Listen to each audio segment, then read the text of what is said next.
It really wouldn't be any kind of stream or recording in the middle of a day without there being at least, I think it's 2 landscapers right now.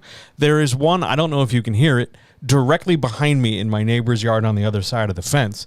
And then there is one that is a house past my neighbor, so 2 doors down. They're also going to start coming around. So prepare for an occasional cacophony of buzzing that is not my doing, nor my desire, nor my intent. And, here we are all the same. Now, I don't know how to tell you this, but I'm working a little blind today. And I don't mean that in any particular bad way, except that what I normally do is stream to both Twitch and YouTube. And usually what happens is I set it up and it streams both, and I don't have to do anything other than occasionally just look over here in this window and read comments and questions. Only last week, I think it was last week or so, Twitch changed the rules. They changed their terms of service to prevent simultaneous transmission. You can no longer stream on Twitch and YouTube at the same time. You can stream to Twitch and TikTok at the same time, and we all know how badly I would really love to do that. So what's really going to happen past this chat, we're going to go back to the way things were, which is to say everything's going to be on Twitch and then uploaded to YouTube the following day or so, or shortly after it's done, no matter what. But there will still be a surprise sort of odds and ends, occasional straight to YouTube kind of thing every now and again.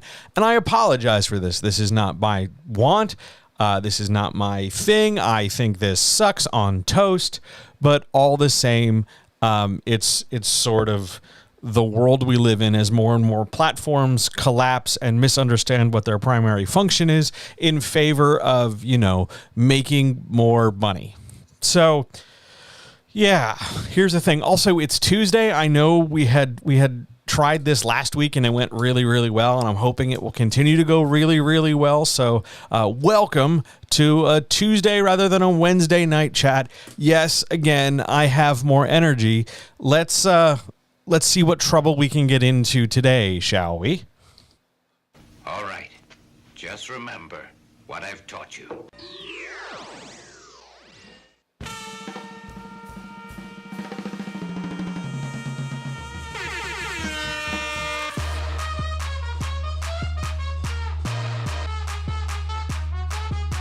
The fuck is that?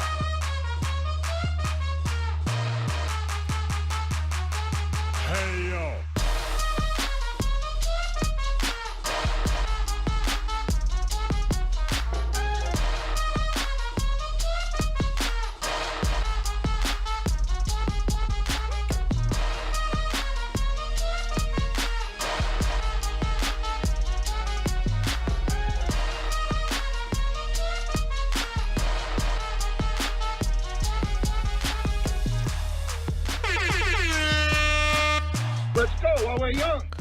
All right, so here we are. It's nice to be here again. This is the Writers' Chat for June. I got to make sure I get the date right, because when I was talking to somebody this morning, I had the date all wrong.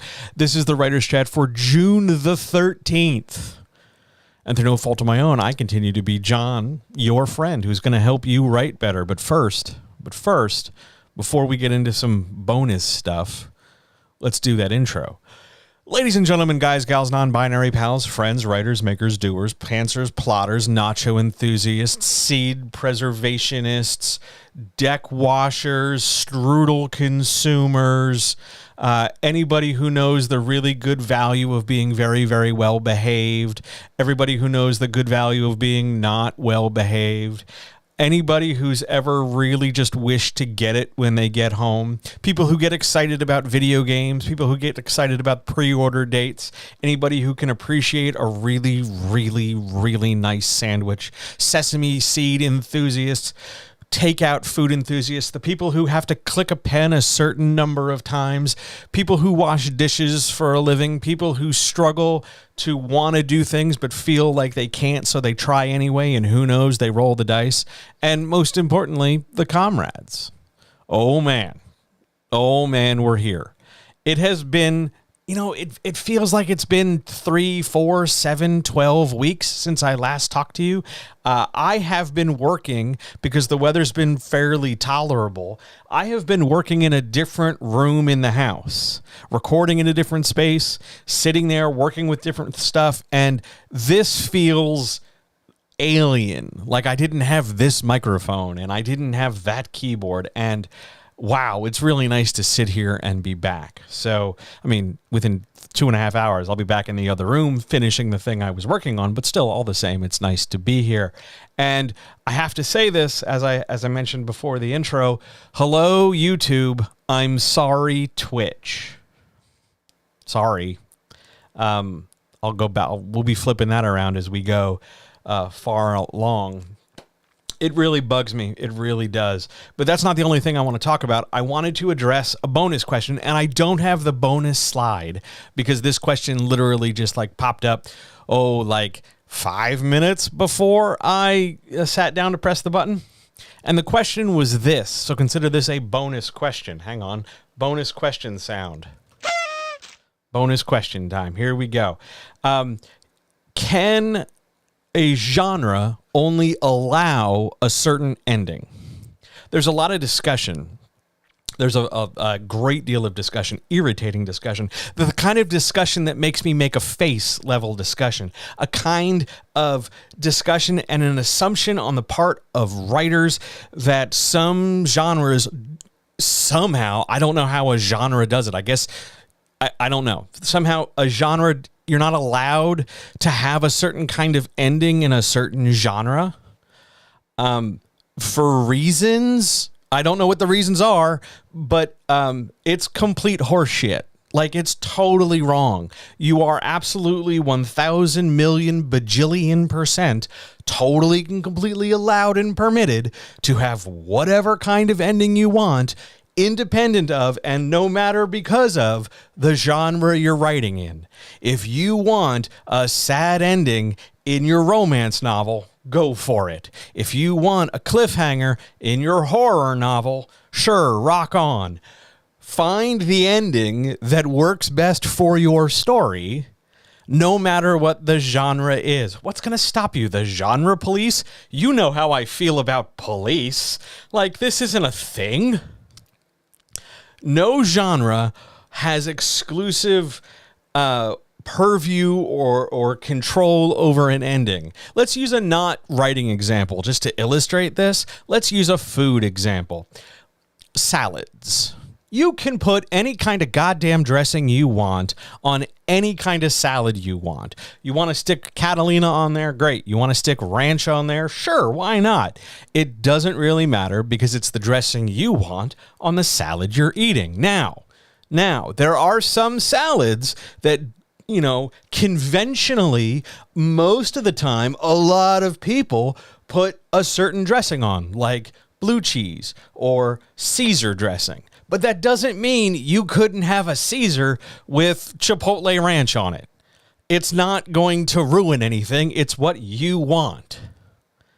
It's just fucking dressing. It's just a genre. Have whatever kind of ending you want. Period. Forever.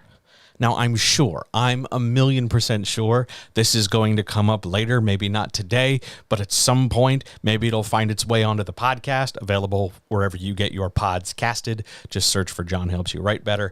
But it's going to come up again because I got the question asked maybe, what time is it? 10 minutes ago or so. I got this question, 20 minutes, right before we started. And, I was just kind of skimming through things, and they were not the first person to ask this question. I don't know what the hell happened while I was in the other room doing some work, but apparently people got real precious about genre. So just to be clear, no matter the genre you're writing in, you can have whatever ending you want, make yourself happy. It's totally going to be fine. There's your bonus question. Have some horns. And then we'll get started. First question. Cup update. I am rocking some delightful Chinese tea. It's green. It's strong. I adore it. It was a gift from the neighbor, not the neighbor who yelled at me about my begonias, the other neighbor who's nice to me. Okay, On we go to the first question. Question number 1. What's the difference between a proofreader and a proof reviewer, aside from it being different words? A proofreader is a type of editor who is looking at the manuscript to assess its sort of last-minute steps, commas, spacing, indentations, formatting, light general editing stuff. It's the last editorial pass. Proofreading. We've talked about it before. It's copy editing with a few of the edges rounded off. It's designed to be the final polish. A proof reviewer is somebody who's looking at the proof, the printed book, to make sure that it printed okay. Because you'd be surprised the number of times like you physically go to manufacture a book and like the ink bleeds through, or the pages get all goofy, and or the thing is cut crooked, so words are chopped off, or the spacing goes all wild even though it was totally fine in the digital manuscript. Somehow when it went to print, like we skipped, it collapsed all the hard indents or something. The proof reviewer isn't there to edit the text. The proof reviewer is there to make sure that the book is a book. You don't want your proof reviewer doing your proof reading, because that's not their job. That doesn't mean they couldn't possibly do it, but the proof reviewer has a job. Does this book look like a book? Is it readable as a physical object? Can this go out into the world as it is, or does this need to be modified somehow in the formatting or layout or print production process? And then can it be fixed? As opposed to a proofreader who's going to go, hey, you're missing a comma on page 200. That's the difference. Just because it has the word proof somewhere in it does not mean it's doing the same job. Those are two separate jobs. Also, usually a proof reviewer is publisher side. Usually it's somebody in the layout department or the art department, sometimes the editorial department or the marketing department, depending on the size of the team. But that's a publishing thing.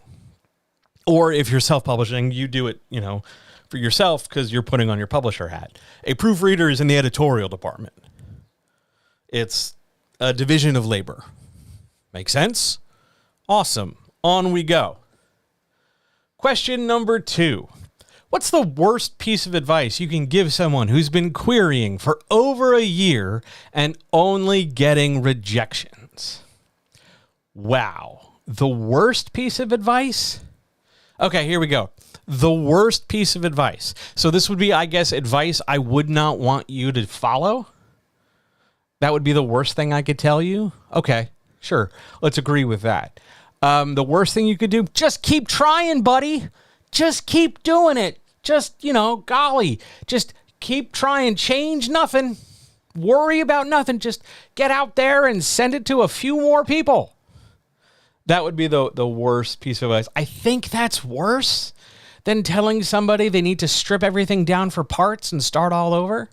Because it's worse to be ignorant, right? It's worse to have just sort of the blind ambition, the stupid faith that you'll roll out there and just be like, well, I'm not changing a damn thing. I just got to wait for the right person to come along. And that's like you're doing the minimum amount of effort possible. Whereas if I told you what you got to do is change your manuscript, that's bad, but it's nowhere near the worst. Because sometimes it's warranted, but it's also warranted if you're still querying for over a year and getting rejections, hey, your problem is your query letter. Because a bad query, like a genuinely bad query, something that isn't reading clearly, something that just is poorly written, something that is missing critical elements, something that has the elements out of order, whatever it might be, no matter what the manuscript is, that bad query is blocking you before you even get started. Because if the query letter is garbage, if it's awful, if it does not encourage somebody to read the manuscript, they're not going to.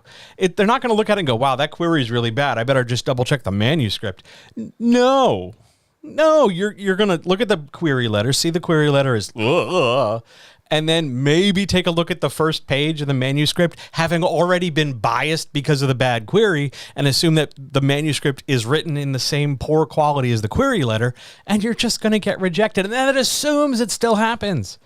Because most of the time, a bad query letter is just, that's it, you're gone. out the door, rejectionville for you, please. But the worst piece of advice ever would be do nothing. Change nothing.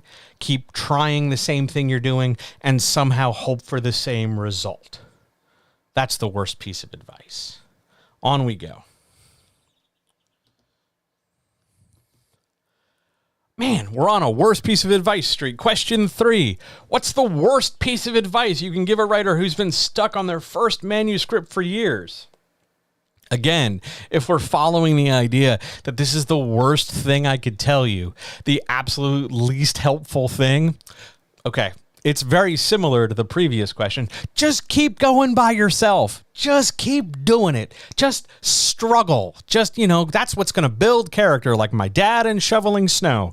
Just, that's it. Just keep doing it. Maybe buy a book and read something. Maybe just get on the internet and complain a little bit, but by and large, mostly, just keep doing what you're doing by yourself.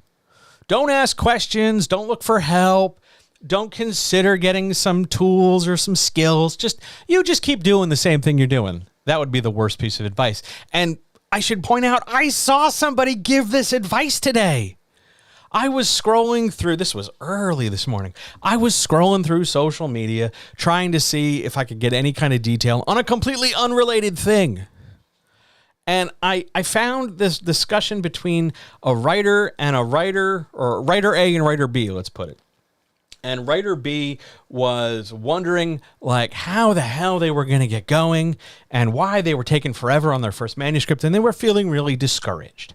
And writer A, who I guess they thought was an authority figure, I don't know, but writer A, who was dispensing this wisdom from wherever the fuck they were, said flat out, well, just keep going. Do the same thing you're doing and just keep going, which is not helpful. Because if you're unhappy with your results, take a look at the technique and the things you're doing to get those results. If your car isn't driving well, if you keep driving it, it's not going to suddenly fix itself. You need to go get some kind of examination done of your car. Yeah, in theory, I guess eventually you could just get used to the car not running well. But it might be not a bad idea to go get some help. The same is true with, you get sick. Sure, you could hopefully trust your immune system, but by and large, after a while, the Dayquil, the NyQuil, the Tylenol just isn't cutting it. The symptoms have aggravated. Maybe the symptoms aren't something you can easily treat over the counter. Then you need to go find some kind of professional to come help you. The worst thing you could do if you're stuck on your manuscript, and it's been years and years and years, the worst thing you can do is stay stuck by repeating the same things that got you stuck in the first place. It's not because you're bad, wrong, or stupid that you ended up in this place. It's not your fault. Yeah, you got stuck. Okay, but that's probably because what you need is probably a tool you didn't have, or somebody to come along and point something out that you weren't thinking of, or maybe you need some help connecting some dots because you've always sort of stalled out at this one particular point. It's okay to get help, and it's not a sign that you're bad, wrong, or stupid that you need help. You're not necessarily wrong for being unable to fix your own problems. You can go get help. It's totally fine. It's often pretty painless, just a little embarrassing or awkward, but fundamentally painless. It won't cost you, you won't have to hack off a finger or anything. You can get help. You don't have to stay stuck. You don't have to, there's nothing more valuable. You don't suddenly become a better writer because you stayed stuck and then struggled. You can just get help and move on. It's okay. Please don't stay stuck if you're stuck. Please get help. Please don't listen to the worst advice ever. Go do things and get the help you need because you deserve to not be stuck. You deserve to not feel frustrated. On we go. While I have a mouthful of tea, are there any questions from however many people there are in chat? Because I realize I have this thing set up to look at all the streams and data, so I don't have a clear idea of how many people are here. So if you're here in YouTube, hello, hi, I hope you're well. it's good to see you. If you're listening to this later on the podcast, hi, it's also nice to talk to you too. I hope you show up in a chat one day or a stream one day. It'd be nice to have you. Okay, mouthful of tea time. Questions about anything?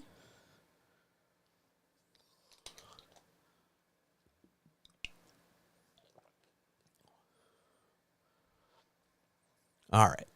Anybody? Anything? Else we're just going to move on. Shall we go?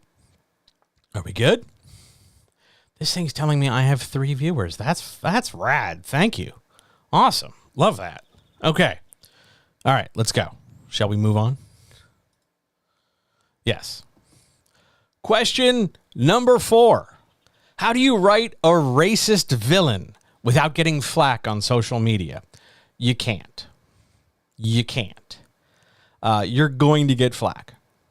You're going to get flack from any number of different directions. That it's racist to begin with and you shouldn't have it. That it's not racist enough. That it doesn't accurately depict racism correctly or to the right degree. Like you could be more racist or less racist. You can't avoid that. You shouldn't try to avoid that. If you were to soften your villain by making them less racist, then you would not be writing a racist villain. And you should not be modifying your story, whatever it might be, in advance of the idea that you could, down the road, possibly get some kind of feedback on social media. You're not, like, this isn't a case where we're trying to avoid, 7 months later, you getting, somebody in your ear about, oh my God, I read your book and it said a thing. Like, you can't you can't draft planning on having that happen. You will never be happy with it because there's always going to be somebody somewhere who's going to complain to some degree, because the internet and social media in particular loves to make us miserable because it is a platform not designed to help us, but it is designed to retard our growth, destroy our empathy, and make us selfish and competitive. So flack and complaint and criticism are all sort of the fundamental fuels of social media. So just write the villain you want to write and craft that villain to the best of your ability. Don't lean extra in and don't pull back. Write it the way you think it needs to be written to tell the story you want to write. Now, if you're writing a villain and you don't mean it to be racist, and then you get called out for it, that's different. That's something, editing and coaching should call out. But if you are saying, hey, I'm writing this story and the whole point is that the villain is racist, well, just own it. Because even if you disclaim it, even if you put it out on big giant letters on a neon sign way out on Front Street, I guarantee you somebody's going to complain. You cannot make everyone happy. It's just not possible. I spent way too many of my 44 years on this planet trying to make everyone happy, and it just never works. So rather than try and do this thing, craft this villain with zero flack or anticipating zero flack. Also, don't anticipate the entire world coming at you, because I don't know how to tell you this. A lot of the world isn't on Twitter. And a lot of the world is not as terminally online as people who, populate hashtags would have you think. So just write the villain you want to write. Tell the story as best you can to the best of your ability. And whatever happens, happens. Chances are it won't be as bad as you're thinking. Just write it. If you were expecting this answer to include elements of oh, don't forget this part of racism, you have fundamentally misunderstood A, the point, and B, who I am, because I'm not going to teach you how to be racist. The rest of the internet can do that in about 10 minutes. I'm just here to help you write better. So write to the best of your ability, whatever it might be, knowing that somebody somewhere is going to be all up in arms about it, and somebody else can be this is excellent. And just go with both. Okay? On we go. Question number 5. Is the saying, first books lose money, always true? Now, this stems out of self-publishing, but it also has started to leak over in traditional publishing as well, because publishers no longer really spend the money to help and support newer authors. Because publishers don't want to spend money, they just want to make money. And they could give less of a shit, or, well, I guess they couldn't give less of a shit about how that happens. They just want the money to come in and not come out. So, there's a question. I see your question. We're going to answer that question. Just give me 1 second. But first, we're going to answer this one. So, the idea is a self-publishing author is going to spend more money than they make on their first book. Primarily, this comes from the fact that they're going to get their first book physically printed, which is thousands of dollars and very expensive. Even if you went digital, you'll still mitigate, you won't have to deal with some of those losses and stuff. But at the same time, not always true, because you could write and publish and handle all facets so that you keep your loss near zero or within a reasonable thing relative to the income you're creating. Like if you have a day job and you spend your free time prepping this book, it is possible that you won't really lose a lot of money because your day job sort of lets you float flexibly with a little disposable income. By the way, if that's you, you're very privileged. But it's not always true in the sense that like gravity is a force that pulls, holds things to planets, or that, the best kind of nachos have stuff on them. It's more mostly true enough that you should plan on it so that when it does happen, you're not totally surprised. And when it doesn't happen, you can roll with it because it's, this makes sense. I'm doing okay. But yes, plan on it. How much loss? Depends on how much you commit to. If you're going to publish that, but if you're going to physically manufacture and ship that book, a loss in the thousands or even a $10,000 is not uncommon, because printing is expensive because you're killing the planet. Shipping is also expensive because you're polluting the water, but that's a different story for a different day. The point being, it's mostly true, not always true. It's true enough that you should pay attention. Now, here is the question before. So let me pull this up. Can I pull this up on screen? Is that going to be a thing? Wildly unrelated. What's the difference between romance and erotica? For context, I recently finished a book categorized as romance that had a ton of sex in it. Okay. That's a fantastic question. We're going to pull that comment off. Fantastic question. The presence of sex, just the fact that characters have sex, does not turn romance to erotica. You can write a romance novel where people just have sex a lot. And it can even be euphemistic sex with all different kinds of different clever ways of talking about body parts or activities or climaxes or anything like that. It's a matter of how the sex is detailed. Is it written in a way as to really describe?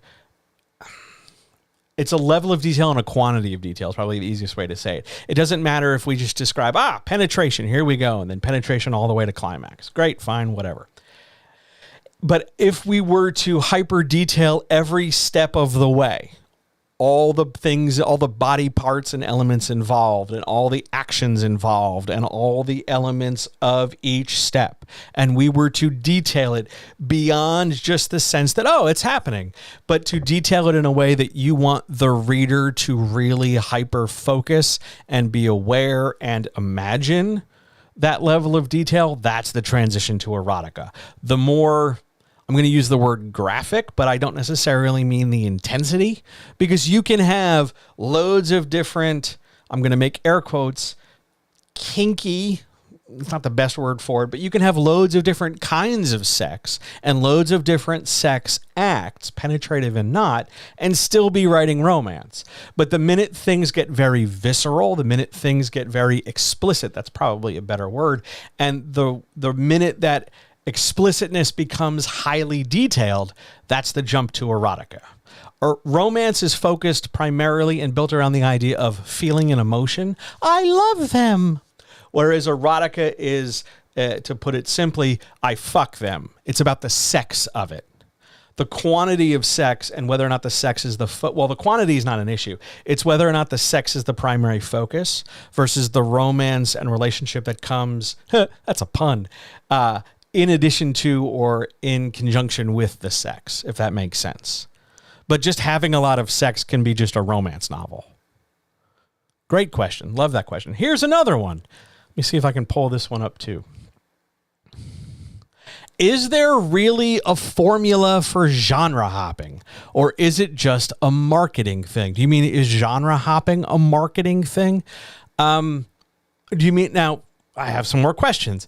Genre hopping as in like you start writing one genre and then you discover or you implant a second genre in there. We've covered that on Patreon recently, which you can go check out at patreon.com/JohnHelpsYouWriteBetter, where you're writing a story that's one genre and then all of a sudden you take elements from a second genre and stuff it in there, like a stuffed cheese crust pizza.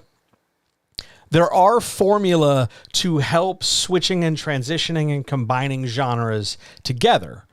It helps to take, a little of this is genre A and a little bit from genre B because it's telling the story in a certain way. And it can be used in marketing. But if we're talking from a narrative perspective, like a design perspective, there are formula, there are ways, there are different, sort of plug and play structural ways to shape a story using elements from different genres. I feel like I did not answer your question, though. Are you asking about say more words, and I will do my best to answer your follow-up question. And while you're typing that out and figuring that out, I'm going to go to the next question because I got to keep talking. Question 6. In a query letter, how do I mention that I've won contests without sounding like a jerk? Pretty much just like that. I won XYZ contest, period. You're not claiming, I defeated people in Thunderdome. Like, you're just saying you won a contest. That's totally fine. Now, hang on. Here's the issue. Not all contests are created equal. I think this comes up in, I want to say it's tomorrow's podcast. Yeah, I think it's tomorrow's podcast. Not all contests are created equal. Sometimes, even though you won a contest, which is nice, good for you for winning something, but some contests are not worth mentioning because they're functionally insignificant. A contest with 5 of your friends and the prize being a Starbucks gift card is not really worth mentioning in your query. It's sort of like saying, my grandma really likes my writing. Well, that's not going to help a publisher make a publishing decision. You want to just mention contests. And the reason how you find the contests that stand out, you're going to look at 2 factors. One, you're going to look at the attention the contest receives, not the number of entries, but the total overall press sort of orbiting in and around the contest. So large scale things, national level things, state level things, or guild or union level things are better contests overall. Magazine or periodical or even zine contests aren't necessarily automatically bad, but it requires some kind of knowledge of the circulation size or the readership of the magazine or podcast or whatever, because just because you were listed as, XYZ podcast's favorite poet of the month, that's nice. I'm happy for you. But if the listenership in that podcast is like 11 people, it doesn't necessarily matter. It's nice that you won, but it's not going to be the thing that pushes you over a publishing edge. You're looking for large-scale contests with decent-size prizes, and you are looking for contests that are notable, significant, large number of activity, large acclaim. Usually it's a large number of entries, but not necessarily. And you're aiming for the prestige of it, not because you want to gloat or brag, but just because you want to mention, hey, I accomplished this thing. The sounding like a jerk part comes from people just thinking that anytime they talk about an accomplishment or something they're proud of, it's automatically bad because we're taught to minimize our successes in favor of our productivity, which is stupid. Don't do that. If you won something or accomplished something, fucking say so. It's great. Good for you. You should celebrate it from like rooftops and mountaintops. just mention contests. Now, if you've won a lot of contests, well, great. If it's some kind of ridiculous number, some kind of, oh my God, I can't believe that number, then yeah, mention that you won 15 contests. You don't have to mention them all by name, but if you've won a big one and a little one, just mention the big one. It's totally fine. But you just want to say something in that final paragraph. In whatever year it was, I entered whatever the name of the contest is and placed first. Simple. Just statement of fact. That's all you got to do. You're going to sound less like a jerk than you think. What a great question. Now, we're going to go back to the genre hopping question because the nice person wrote some more words for it, the formula of it. Yes, there are formulas for genre hopping. You know how hang on now, there's more. We're just getting stuff all over the place. You know how some people say, buy my book to learn how to do this? Then it turns out it wasn't worth, we're just going to put it up on the screen, buying that book. I was wondering if it was more like that. No, that's a marketing thing. That's a bait and switch. And that's just a poorly written book and you got hosed. That's different than genre hopping. Genre hopping is the idea that I'm writing science fiction book A. I'm writing a science fiction story, and along the way, I'm going to throw in horror elements because the space monster gets aboard the space station and all hell breaks loose. Or I'm going to write a romance novel, and along the way, I'm going to throw in some satire. Genre hopping is built not necessarily cookie cutter, but certainly genre hopping is built because you want to cherry pick to some degree the elements from this genre and some elements from that genre because it tells the best story you can. There are ways to do it depending on what you want to do. If you want to ramp up tension, you want to use it to create an emotional space, loads of different things. It depends on your goal. There's a lot of different ways to do it. There is no one single unified field theory for it. There's just a different, if you want to build X, there's this formula. You want to build Y, there's that formula. There's loads of different ways to do it. When it feels cookie cutter, well, as my mother would say, you done fucked up, because cookie cutter should not be a thing. There are narrative legitimate ways to build multi-genre stories. To use it solely for marketing is skeevy. Are the formulas truly helpful? Yes, they can be. When both taught well and practiced, yes, absolutely. In the same way, any narrative tool can be super helpful. But I mean, it might be something as simple as, hey, we're going to tell the story in this direction, but when it comes to building this character relationship, we're going to take these two elements and frame them like this other genre would. It can be something simple like that. So yeah, it can be absolutely helpful. It just depends on what it is you're trying to do. They are not one size fits all. It depends on what you want to do individually. I hope I've answered your question, I think. If not, hey, look, ask more questions. I'm going to get another mouthful of tea. If it's just a marketing thing, like my book teaches this, then you buy the book and you feel disappointed, that's not genre hopping. That's just a shitty book. If you don't feel like this thing you bought actually does the thing it says on the cover, that's not the book being great and you being an idiot. That's the book being shitty. Don't automatically assume you're at fault because you've discovered a thing. It really sounds like the landscaper is trying to, like, I don't know, mate with the weed whacker or whatever he's doing, or he's like trying to seduce it in some way, because it's just making terrible noises out my back window. Anyway, are there any questions about anything else? We're going to keep moving. Anything.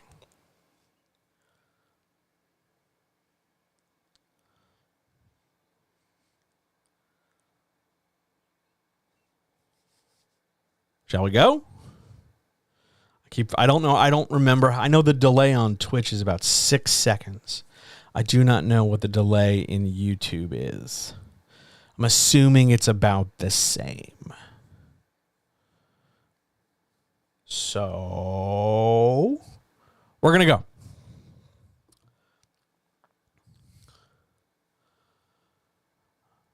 I didn't want to see people get possibly pulled. Yeah, absolutely. Nobody should get stuck into a black hole and feel trapped. Absolutely not. No. Let's help as many people as we can get better.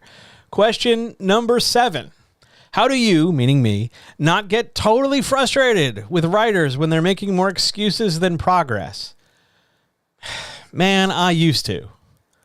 I've been doing this job long enough that it has I've been doing this job through many different personal relationships. I have dated and lived with a number of people while doing this job. And I can tell you that my previous relationships, 2 of them, in fact, were ended not only in part because of my emotional unavailability, immaturity, drug use at one point was an issue, but also just my sense of frustration with work.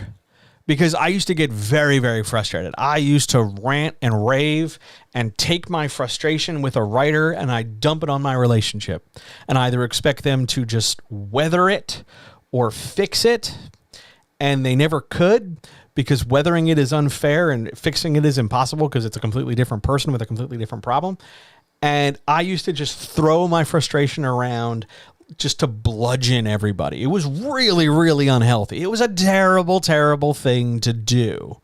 And over the years, I would like to think, gotten better at that. There are still times I do get frustrated, but at least now I don't take it out on other people. I don't even take it out on the writer I get frustrated with. I usually walk over there to the other side of the room and I go exercise, or I go for a walk, or I, yell at a begonia or something, or I just scream into the void.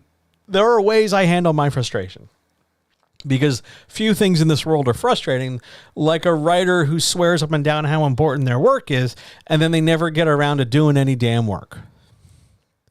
It's one thing if it's like I'm trying to save the money up or it's just taking me a while. That's fine because I know you're making the progress. It's another thing entirely when you talk real big and you don't fucking do anything. That is frustrating.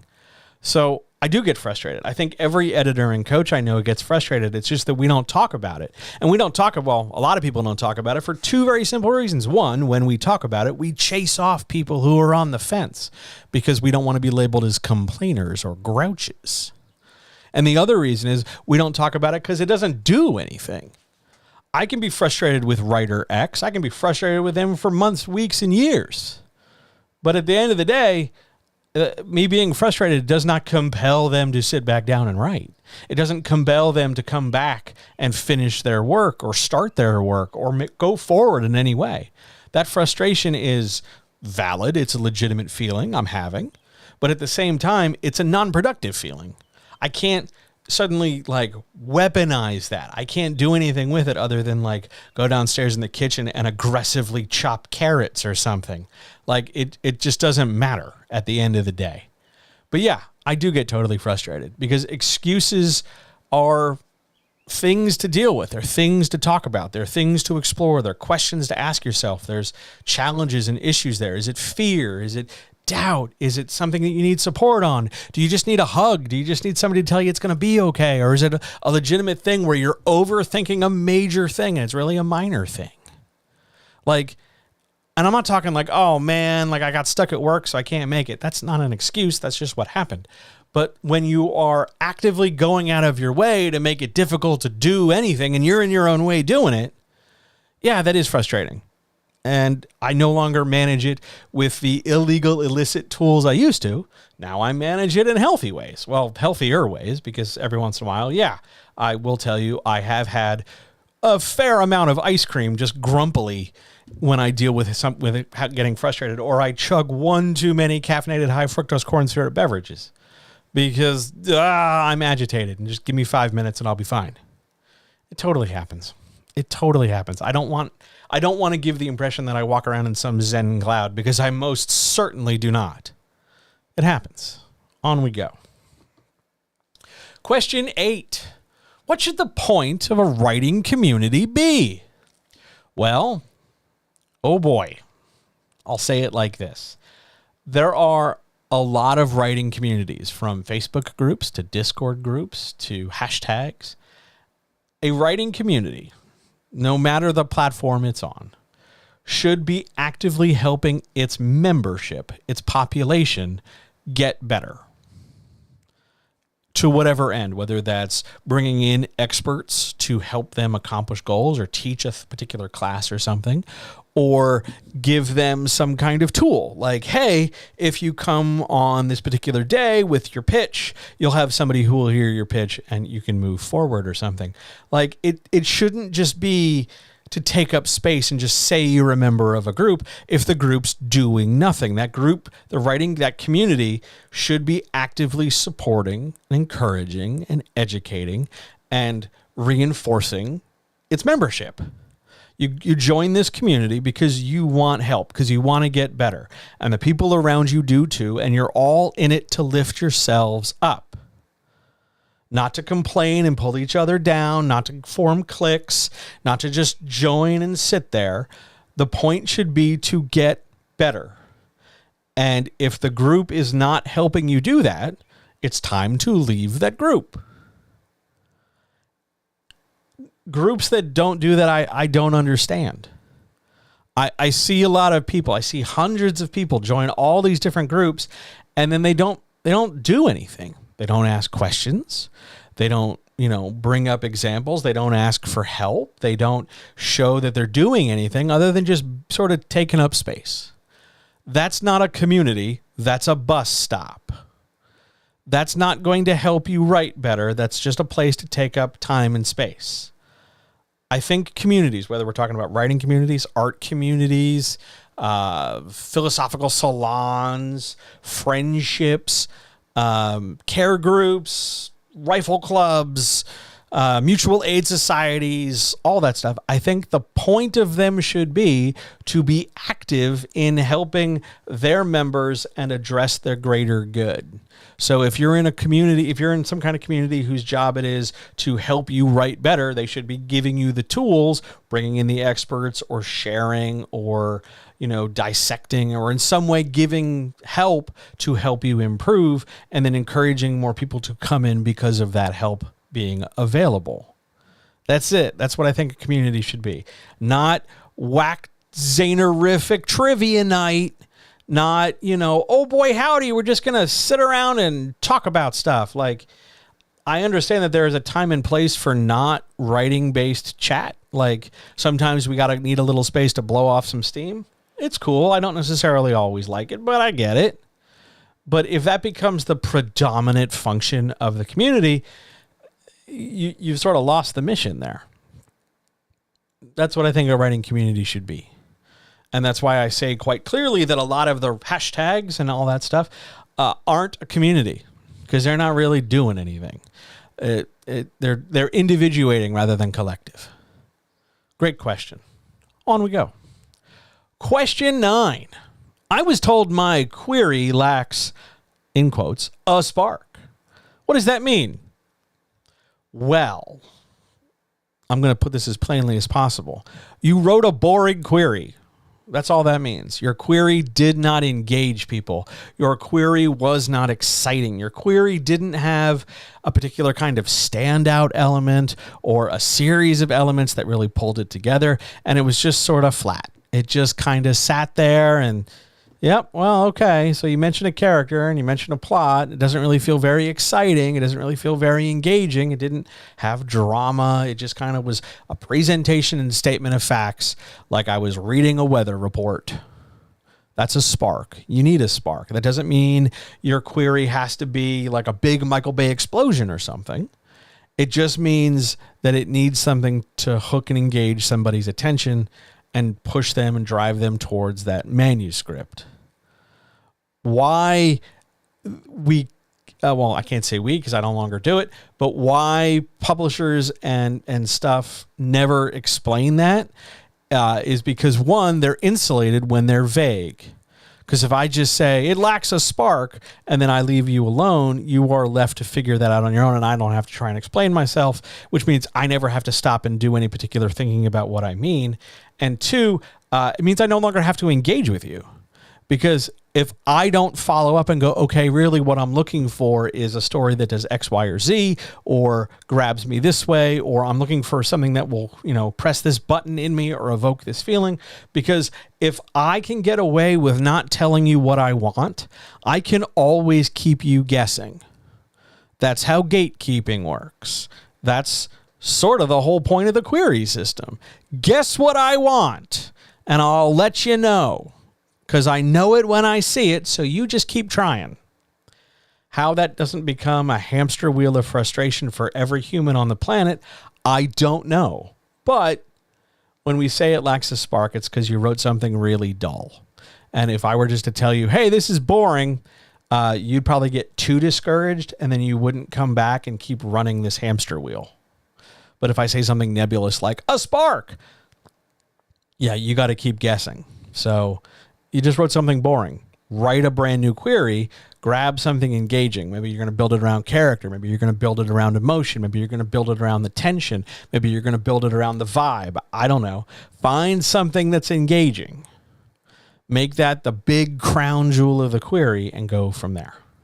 That's what that means. Are there any questions from anybody in chat?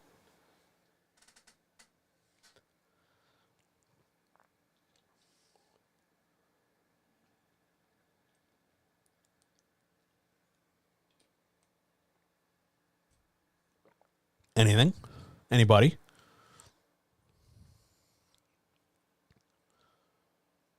Yes, no? Shall we? I think we should.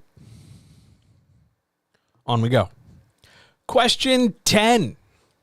My manuscript is more than 100,000 over where it should be in word count, but I'm self-publishing. Is that a problem? Can I make an sound? Here's why. From a technical, the best kind, technical standpoint, the best kind of standpoint, it's not a problem because you're self-publishing. Now, a publisher, in this case you, can determine the size of a manuscript you are willing to entertain from a writer who, in this case, is also you. So let's say it's supposed to, or I can't say it's supposed to be. Let's say the general convention around the story is that it's supposed to be 100,000 words. I still said supposed to be. Damn it. Everybody else and their mother is writing a fantasy novel that's about max 100,000 words. You've got a 200,000 word fantasy novel. You're self-publishing it. If you're the publisher, which you are, and you're okay with 200,000, well, then you're okay with 200,000.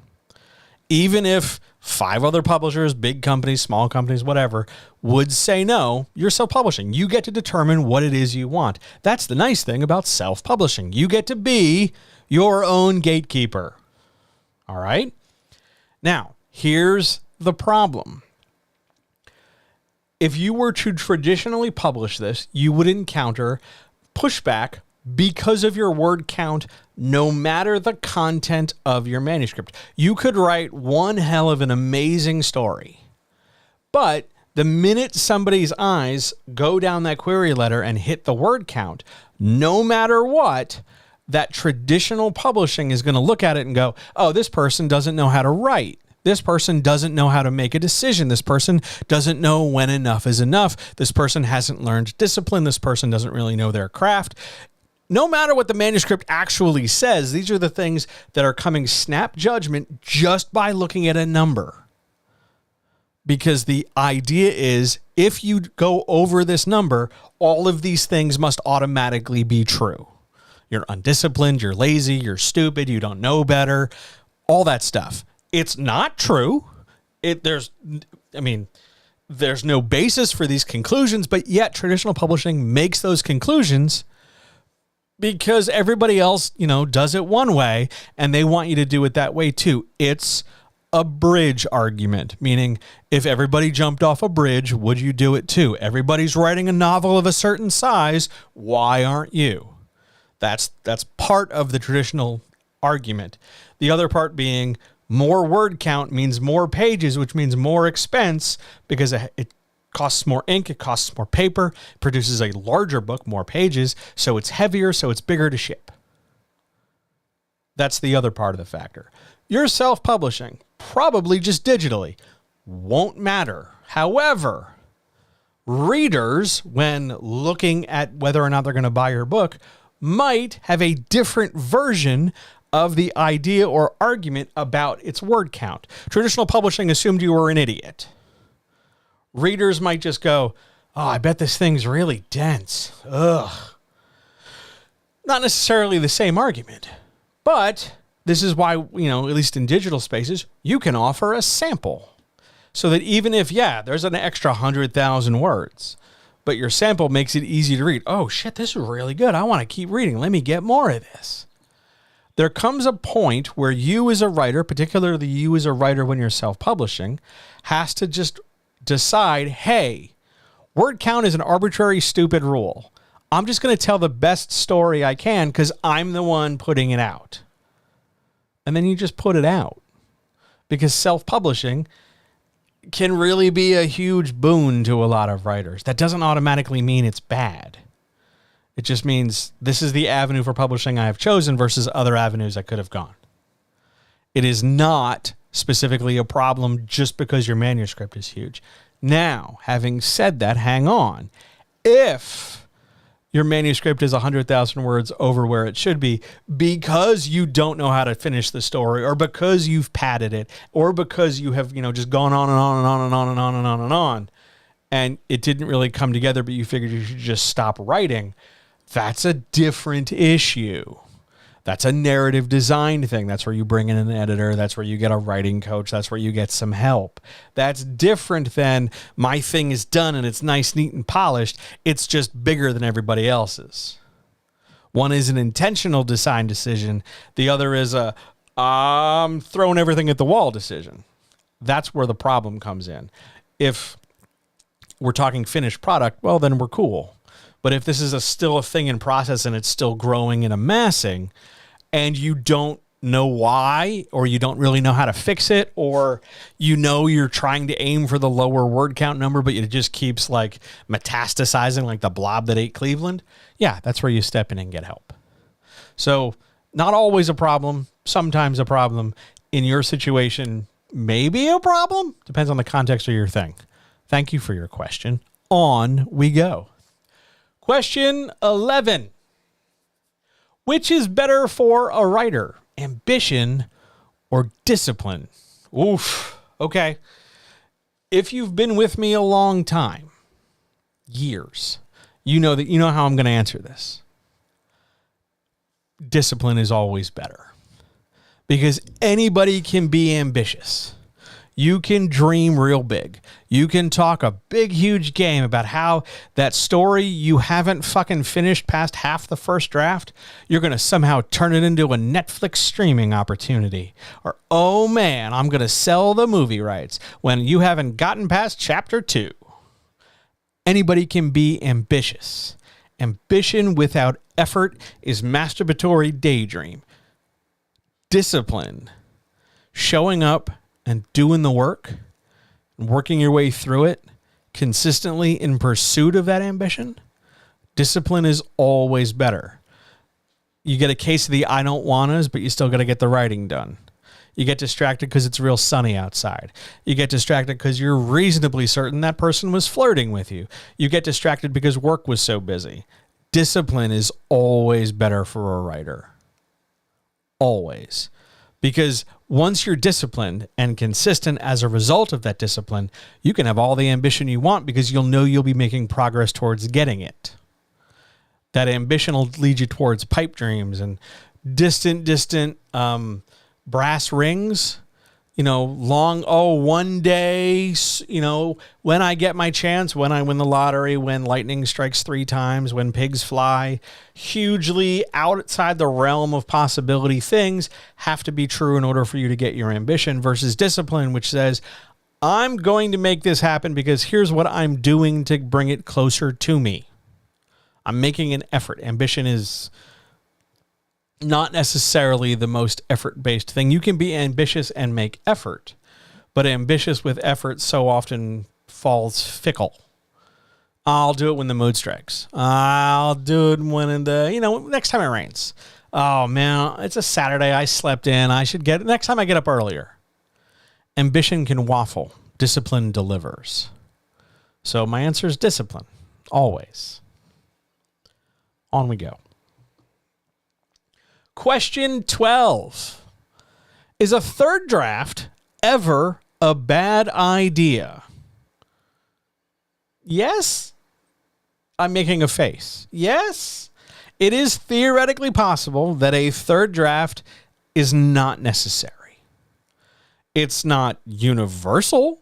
Like, for a lot of people in a lot of situations, a third draft is a great idea because the story really didn't come together till that second draft. So now it's a time to kind of put all the ducks in a row and polish it up. So you need that third draft.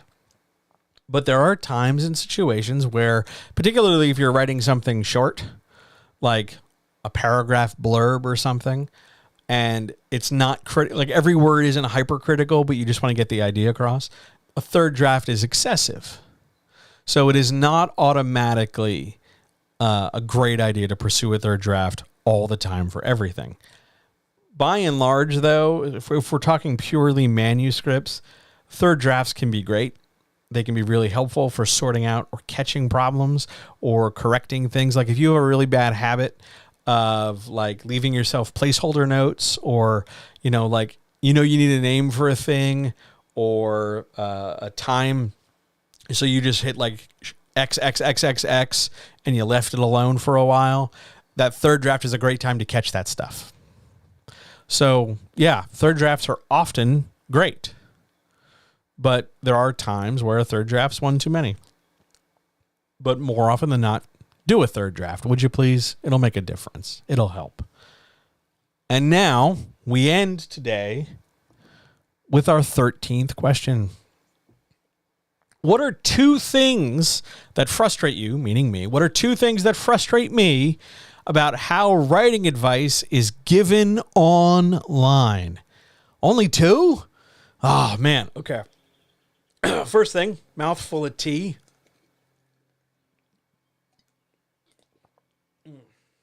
Second thing, we're going to move this microphone. We're going to get way up on it. Here we go. Only two things, huh? One, writing advice is given as though it's universal rather than contextual. A lot of writing advice is so pulled back and zoomed out and generalized that it loses its ability to be effective for people who are looking to apply it to their specific work. For instance, if I tell you that your first 5 pages need to be engaging for a reader and I stop there, you'll have no idea what exactly engaging means, nor will you know how your 5 pages, whatever they might be, can be made more engaging based on what they are. Like if you have a 5-page setup because you are laying out a very slow camera move in a very tense moment, because on page 6, there's the start of the heist, let's say. So we have 5 pages of protracted, agonizing detail setup because we're rolling tension. That can be engaging. But if I just say, be engaging, go, I've so starched and flattened and broadened my advice for universal appeal that it doesn't necessarily help you, because what you need, not just you listening, but you generally, what people need is advice tailored to what they're doing. Nobody gives a shit if I just read off a listicle of like, oh gosh, don't use that word so many times. Okay, great. How does that help me writing the thing I'm specifically writing? So too often, the biggest thing that frustrates me is that writing advice is packaged in a hyper broad way or a maximally broad way that is digestible and attention seeking. Look at me, I'm giving writing advice. As opposed to, hey, person with a specific thing, writing a specific thing, I'm going to say a specific thing, and this is how I'm going to do it. That's my first problem with writing advice. Second issue with how writing advice is given online. Have you talked to some of the people giving writing advice? Look, we're going to have a little moment here, you and me, okay, friendo? A lot of the people who need writing advice are writers who are not far along in their writing career. They want to be. They want to get further down the road. They're just not there yet because they're still writing their first draft. They haven't even started, or they've barely started, or they're having trouble finishing. All the typical stuff we talk about when we talk about somebody who's not very far along. They need support. They need encouragement. They need, like we talked about before, specific answers. But by and large, they're looking for somebody who's been on this journey who can fill in some of the blanks they might have for them. Now, here we go. If you needed help from somebody, or no, let's address this and fix this most clearly, okay? If you were going to run from point A to point B, or take a trip, or drive a road you've never driven before, or go to a store you've never gone to before, and it's some distance away, a lot of people turn to people taking this same trip, the same path, the same vacation, the same route, and they only ask questions of the people who are barely just ahead of them. Well, you published one book. You must know all things about how I'm going to publish my book. Writing advice is too often given by people who haven't learned enough themselves. It's one thing when we're talking about, hey, could you just give me some support? Tell me I'm on the right track here. Hey, you're doing good enough. Thumbs up. You can do it. Keep going, buddy. Like, that support's fine. But going to I don't see the value in choosing to go to a first-time author who 5 weeks ago was also asking these same questions versus going to somebody who's got a year or more or 5 years or more experience who can maybe give you that more personalized answer you're looking for. I understand that it's easier to go to this person who just published because they're just right there, and I don't have to work as hard because I'm fearful or lazy. But at the same time, like, if I were trying to go from point A to point B, I wouldn't stop and ask directions from somebody who's only a few feet ahead of me on the path from A to B. I'd go looking for somebody who does A to B all the damn time, who can answer a number of questions for me. Because I want to get to A to B. I want to do more. I think too often writing advice is given not only broadly but poorly by people who are using contextual experience to speak in universal terms because they don't know anything else. Here's their journey they took for their first book in the last X number of months. It can help you, sure. Absolutely. It can clue you in on how things are going currently in the industry. This is what they're experiencing. But by and large, a lot of the questions, doubts, fears, uncertainties, or whatever's you might be having as somebody who's stuck because, oh my God, I wrote 10 pages. This is the most I've ever written. I don't know if I can keep doing it. It won't fucking matter to you if you're on page 11 trying to, get the courage to go to page 12 because you freaked out about, oh my God, I got to worry about an agent. I got to worry about this. I got to worry about a cover. Oh my God, what about this? What if the genre collapses? What if the imprint I don't want? Like you've spooled up all this way and you're asking somebody who's only got one avenue of experience. Like they're going to know everything and help you. Now they might help you. That's fine. Good for them. I hope they support you. But too often the people giving advice shouldn't. A, because they're going to end up giving that really broad advice that is not tailored or functionally useful for you. And two, because they don't know much more than you do. And I know how ableist that saying, the blind leading the blind is. There is, however, an element of let's find a different way of expressing it. People lacking experience helping more people lacking experience. I think too often writing advice is either handed out by people who have the experience, but can only really tailor that experience to themselves. So they only really give one avenue of things. Like you'll see a lot of published writers just talk about, oh, well, that's what your agent is for and that's what your editor is for, because of their experience with their pimp being exploited and their experience just doing things the way they do things. So since it works so well for them because 20 books ago this is what they did, it must still be that way, not recognizing their privilege, not recognizing the difference in publishing, not recognizing that they are no longer in the same position, lacking the same hunger, lacking the same lack of success. They've moved on. It's sort of like you, an adult, trying to explain to a third grader how fourth grade feels. You haven't been in fourth grade for decades. But you might have an easier time explaining how high school feels or how college feels to a high schooler, because that's a little bit closer in your journey and in your thinking and in your brain maturity timeline. But writing advice-wise, too many authors sit in their ivory tower and give blanket advice because of their limited experience, whereas an awful lot of people just don't ask questions. They take these pat, generic pieces of advice and just go, oh, okay, I got to make it more engaging. Oh, okay, sure. Like, what does that mean for me? What you're looking for when you're seeking advice is actionable, practical advice, not proverbs, not, broad statements that could be talking as much about your work as the work of 65 other people simultaneously. You want advice for you, tailored, organized, specific, and functional. Not just like, oh, well, what you need to do is you need to, create tension by creating a mismatch between your protagonist want and your protagonist ability. Okay, bye. Thanks for your question. Like, that's true.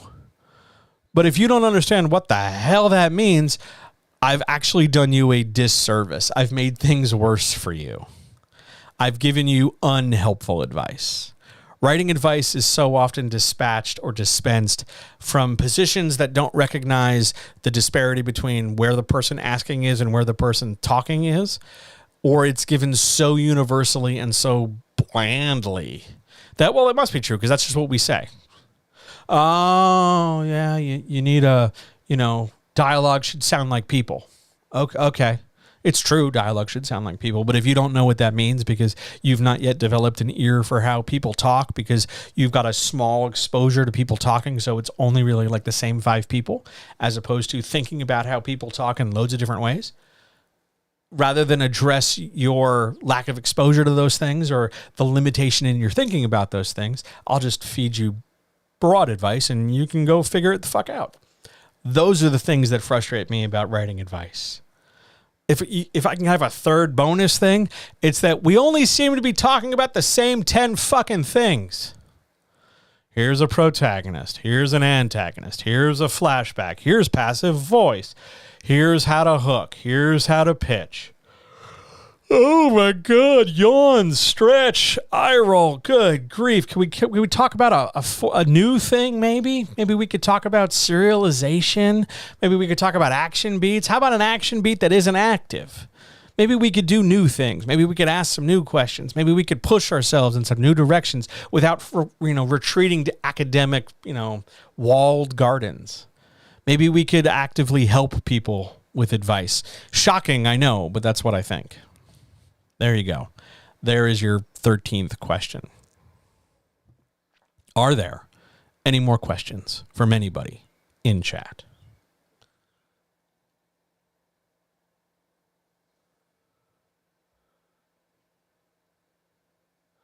My phone is blowing up because apparently while I'm talking about this, there are U.S. political things happening. So if my audience just collapsed, I get it. In my experience, those most eager to give advice are the least qualified to do so. Yeah. I think there's a proportionality to an eagerness and a qualification. I used to be very eager to run out and give advice because I wanted the person on the receiving end to recognize that I was really, really smart and that I was really, really good. And now I've mellowed. In part because I've had to learn to let people be wrong. I've had to let people like just go. And if they want help, they'll ask or they'll deal with it or whatever. But yeah, a lot of the people who give advice need more time percolating. They need more time cooking, developing that reason and their thinking behind it rather than just say, well, this is what I heard. Okay, good for you. Good point. Now, I have another question here. I want to put this on the screen. Where's the button? What words of encouragement would you give someone who might be scared/nervous to ask a question in chat or in a DM? First of all, if you can find me online, you can always DM me. I don't care who you are. I don't care if it's been like we've never spoken before or if it's been years since we spoke. Doesn't matter to me. I want to answer questions. I like answering questions. Literally, the name of the thing is John Helps You Write Better. So what words of encouragement would I give somebody? You couldn't possibly ask a question that would cause me to dislike you or quit or hate you. You couldn't ask me a question that would lead me to tell you to stop writing. There are no stupid questions. There are questions I have answered a billion times, like, how does a comma work?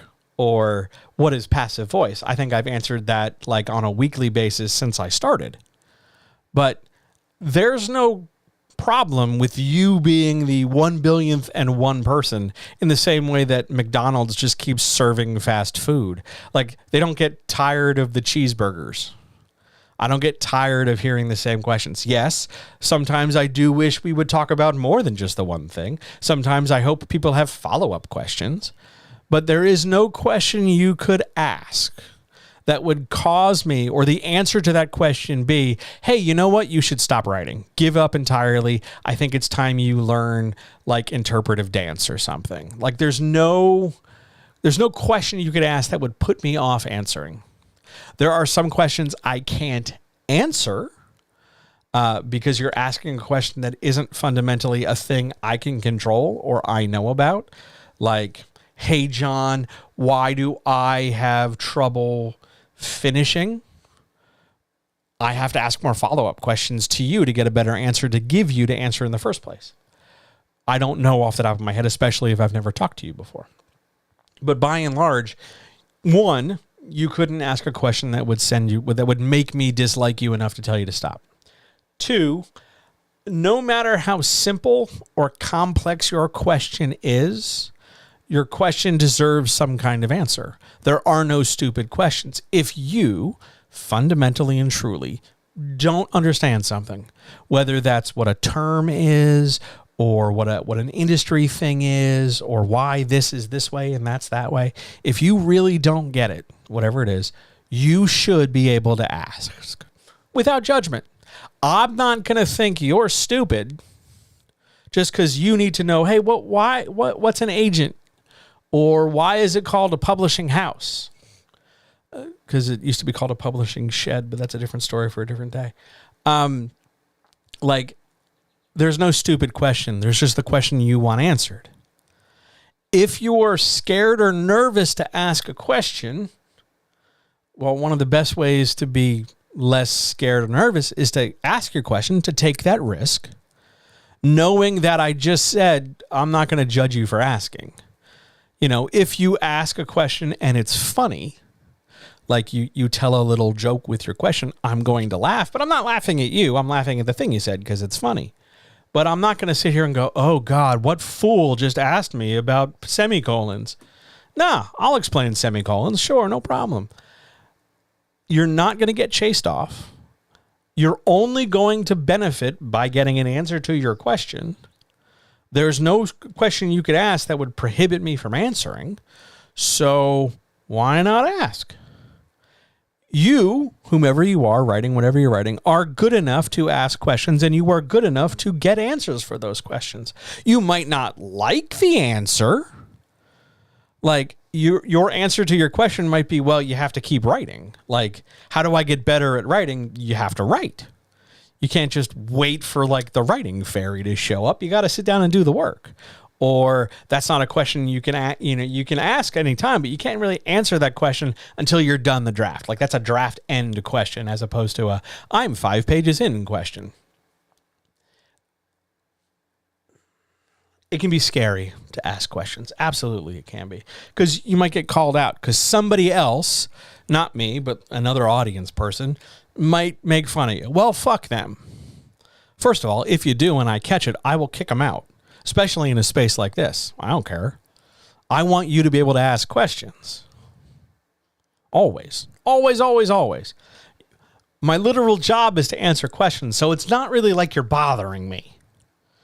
Just ask questions. The only way you're going to get better or get, past the thing you're stuck on is by asking the question and then getting help. And if I give you an answer that you still don't understand, like if you were to ask me, hey, how do I write a flashback? And I explain it and you're like, okay, but I don't get this part or that part of it. Ask and go, hey, I don't get that part. Explain that again. And I'll find a different way to explain it. Again, the whole point is to help you write better. And the only way I'm going to be able to do that is if you ask questions so I know how to help you write better. It's okay to be scared. You're not going to be judged. I'm not going to tell you to quit. The question's not necessarily stupid because it's just a question. So just ask. You're going to be fine. Also, I bet just as scared and nervous as you are, there's like 3 or 4 or 5 or 10 or 70 other people who are just as scared. And they're waiting for somebody else to go first. Be the person who goes first and see what happens. You will surprise yourself with the response you get. Because you're good enough to ask the question. You're good enough to get an answer. There are no bad questions. You don't really have anything to lose. You're not going to piss me off. It's literally my job. So just ask. Just ask. And even if you have a question but you don't know how to articulate it, ask it badly and we'll figure it out. Because that's just conversation. And I'm pretty good at those. What a wonderful question. Are there any others?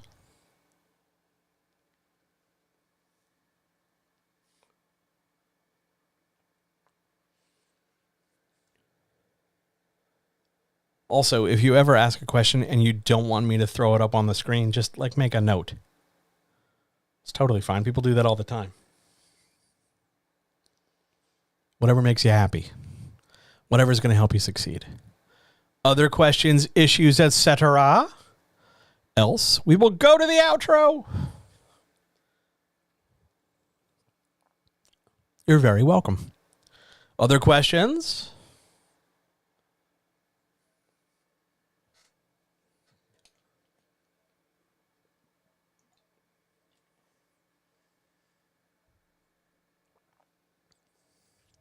All right. Sounds like we're going to the outro.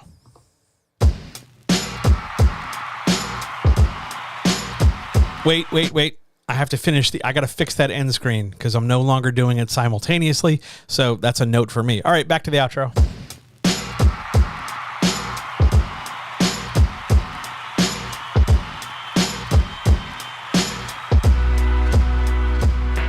Man, that Twitch multicasting thing really stuck me, but that's all right. I'll figure it out. I want to thank you, everybody, for being here. I want to thank you for all your questions. Thanks for letting me talk about bad advice and terrible advice and writing advice online and word count and all different kinds of things in between. Thanks for letting me talk about salads, by the way. Thank you. Thanks for being here. I hope you're doing well. Thanks so much. I love you. Don't forget to drink some water, take your meds, get some rest, stretch. It's okay if you're having a good day, and if you're not having a good day, I hope your day gets better. All power to all people. The next time I'm here, I'll say it this way, the next time I'm streaming is a little nebulous right now. See previous comments regarding Twitch. But I will be streaming in some way, shape, or form in the very, very near future. We'll figure out the specifics. For those details, head over to johnhelpsyouwritebetter.com and sign up for the newsletter. Every week I will tell you what's going on. Otherwise, if you liked advice like this and you want more of it, wherever you get your podcasted, wherever you listen and put things in your ear holes, search for John Helps You Write Better. There's a new podcast every day. Just about, unless I forget to upload it. But just about every day, there's something for you.